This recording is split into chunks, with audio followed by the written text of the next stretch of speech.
data as it needs to be shown to the user. And so, if you've been following along, probably a couple hours later now, we started with a picture that was our mock-up of what we wanted our user interface to look like, and it had vertical stuff, and we're like, oh, we can't put that in a database model. And then we carefully built a database model that didn't have the data, and then we're like, we got to reconstruct it. So we used join to reconstruct it. And so after all that, we went here with a clean little model with 4 tables all beautifully connected together, and then we had to join it all back together. So join reconstructs it. And again, the key is the storage is efficient, the scanning is efficient, and we still use the join to produce the output that we ultimately want with all the sort of vertical vertical replication that our users really want to see. So there's one more kind of relationship. That was called a one-to-many relationship. That was actually 3 one-to-many relationships. And the other major relationship is what's called a many-to-many relationship.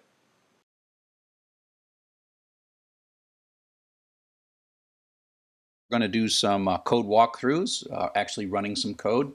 If you want to follow along with the code, the sample code is here in the materials of my Python for Everybody website, so you can take a look at that. So the code we're going to look at is from the database chapter, and we're going to look at tracks.py. So a lot of the lectures that I give in this database chapter are just about SQL, and this is really about SQL and Python. So I'll go through this in some detail. So the code that I'm going through is in tracks. There's also tracks.zip that you can grab that has these 2 things. It's got this library.xml file which you can export from your, if you have iTunes, you can export this, or you can just play with my iTunes. And so this is also going to review how to read XML. So we're going to actually pull all this data, and this XML is that Apple produces out of iTunes is a little weird in that it's kind of key values, and so you see key value pairs, and it even uses the word dictionary.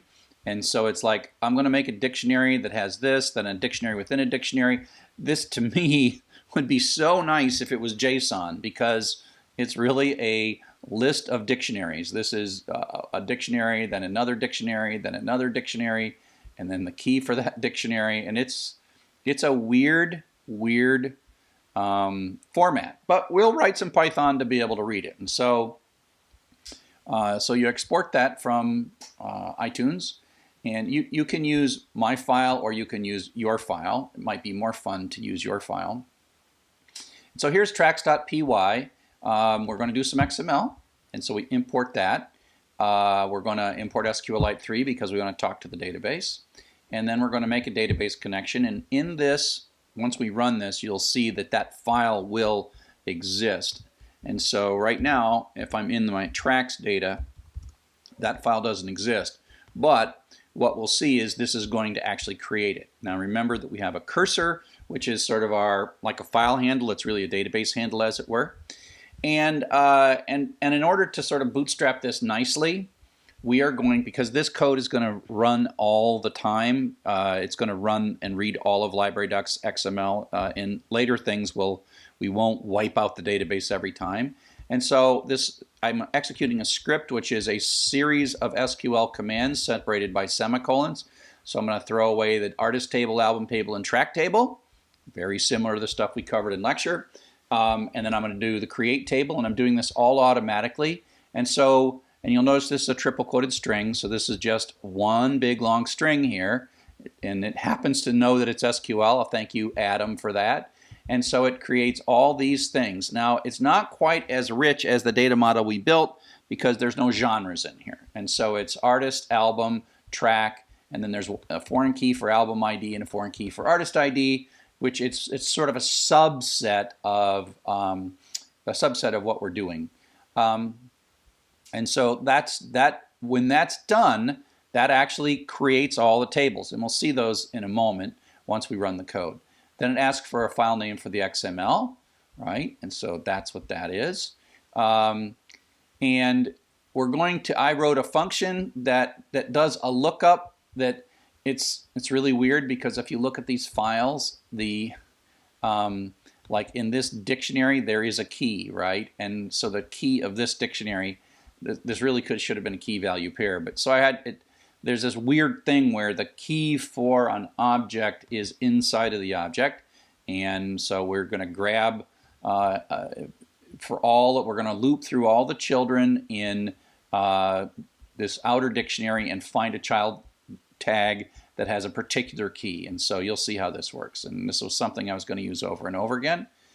And so the first thing we're going to do is we're going to just parse the string, and this is the string.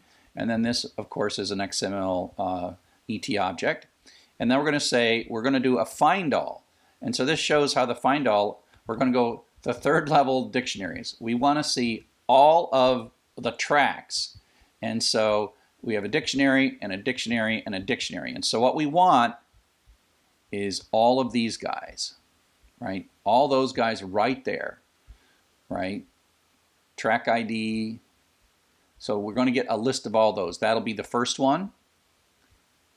This will be the second one, because the find all says go to the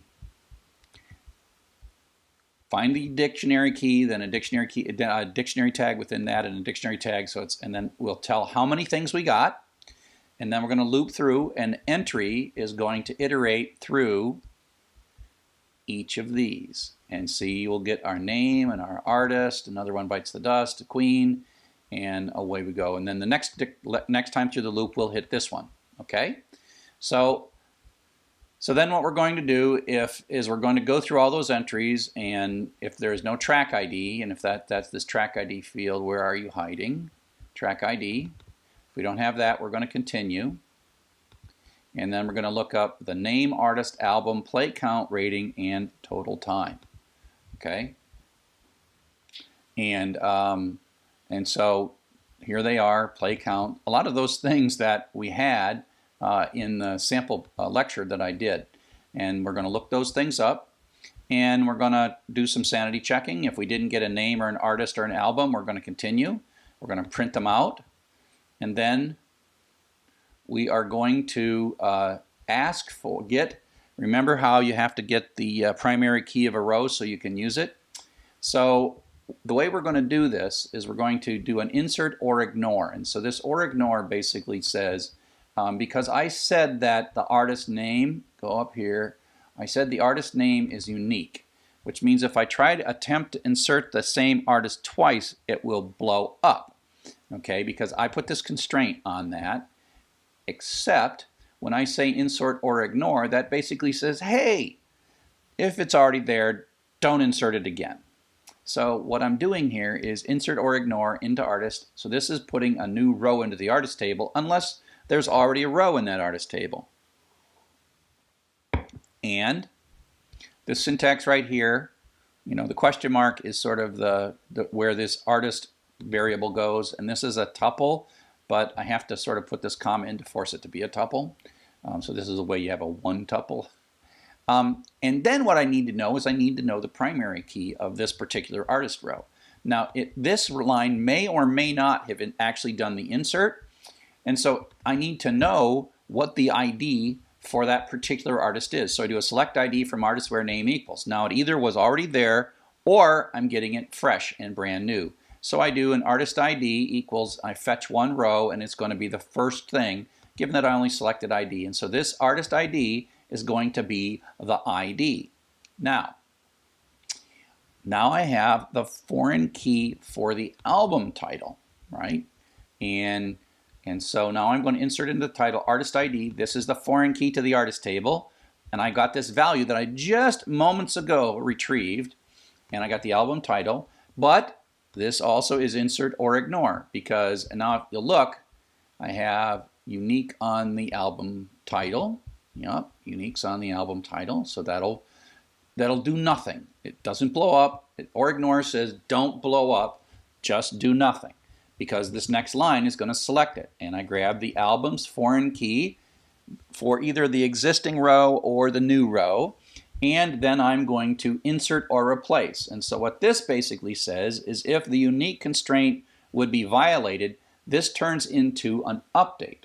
Now not all SQLs have this, but SQLite has this that basically says insert or replace.